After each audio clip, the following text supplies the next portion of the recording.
জায়গাটা 2 কাঠ 28 পয়েন্ট জায়গা। এই যে ডাইরেক্ট এদিক দিয়ে ওয়াল, হ্যাঁ এই যে এদিক দিয়ে ওয়াল, ঠিক আছে। এই যে এদিক দিয়ে, হ্যাঁ এই যে 2 কাঠ 28 পয়েন্ট জায়গা, এক আয়তাকার, হ্যাঁ স্কোয়ার কিন্তু আয়তাকার, হ্যাঁ ঠিক আছে। দেখেন এই জায়গাটা পছন্দ হয় কিনা। হ্যাঁ এই পাশে একটা রাস্তা বের হবে, ওই যে ওই দিক দিয়ে বিল্ডিংয়ের দিক দিয়ে সামান্য একটু আলোচনা সাপেক্ষে, আর এই দিক দিয়ে বর্তমানে রাস্তা আছে। হ্যাঁ এই যে পাশে একটা বাড়ি আছে, চলো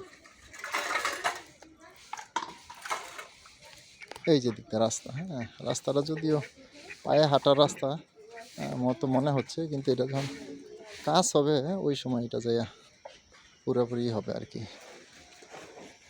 এই যে এখন জায়গাটা মোটামুটি রাস্তার একটু সমস্যার কারণে, কিন্তু রাস্তা আছে সরাসরি, ওই যে এটা হচ্ছে জায়গা আর এটা হচ্ছে রাস্তাটা, ঠিক আছে।